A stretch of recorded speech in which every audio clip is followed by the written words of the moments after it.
Ito ay rated SPG, striktong patnubay at gabay ng magulang ang kailangan. Isang mapagpalang araw mga kapamilya na kay David na kaya mapupunta ang lahat ng mga kayamanan at ari-arian ng mga Montenegro ngayong wala nang natitirang miyembro ng kabalyero. O isang malaking revelasyon ang ating malalaman sa ginawang ito ni Don Facundo bago sa tuluyang mamaalam. Yan ang ating aalamin sa bidyong ito. Tuwang-tuwa na nga itong si David dahil buong pag-aakala niya ay sa kanya na mapupunta lahat ng kayamanan ng mga Montenegro. Ngunit taliwas ito sa mga huling naging last will ni Don Facundo. Sa pamamalagi ni Tinding sa mansyon ng mga kabalyero ay napag-alaman ni Don Facundo na si Tinding pala ang kanyang naanakan nang siya ay kabataan pa. Dahil din ito sa pagpapaimbestiga dati ni Don Facundo sa tunay na pagkatao ni Tinding. Dahil sa trust issue ay nagawa ito ni Don Facundo. Sa dami ng kanyang karanasan ay nahirapan na nga siyang magtiwala kahit kanino. Ngunit nang dumating si Tinding sa mansyon ay may naramdaman nga siyang kakaiba kay Tinding. Gustuhin niya mang aminin dati kay Tinding ay hindi niya magawa dahil batid niyang hindi siya mapapatawad dito sa kanyang pagkakasala. Nalaman ni Don Facundo na anak niya si Marites kay Tinding. Sayang nga lang at wala na siyang pagkakataon na aminin kay Tinding at Marites ang buong katotohanan.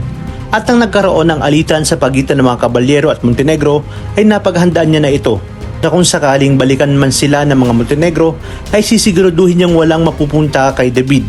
Kaya naman palihim niyang ginawa ng last will ang kanyang mga ari-arian at kayamanan kung saan mapupunta kay Tinding at Marites ang 100% ng mga ito. Alam niya umanong traidor ang mga Montenegro kaya maaga pa lang ay ginagawa niya na ito at hindi nga siya nagkamali at nangyari nga ang kanyang pakundangan. Sa kabilang banda, matapos mailibing ang pamilya kabalyero ay parang tangang nag-aantay si David sa pagdating ng legal counsel ng mga kabalyero. Yung pala ay pinuntahan nito sina Tinding at Noy upang sabihin na kay Matilde at Marites Asuncion iniwan ang lahat ng kayamanan ng mga kabalyero.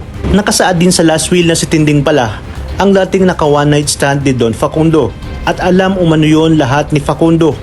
Ayaw niya lang aminin dahil batid niyang kamumuhian at hindi siya mapapatawad ni Tinding at Marites pag nagkataon. Nakasaad nga rin dito ang paghingi niya ng tawad at sana umano'y matanggap nila ito bilang kapalit sa kalapastangan ng kanyang ginawa. Gulat na gulat naman si Tinding ng kanyang malaman na ang lalaking isinumpa niya dati ay isa pa lang si Don Facundo.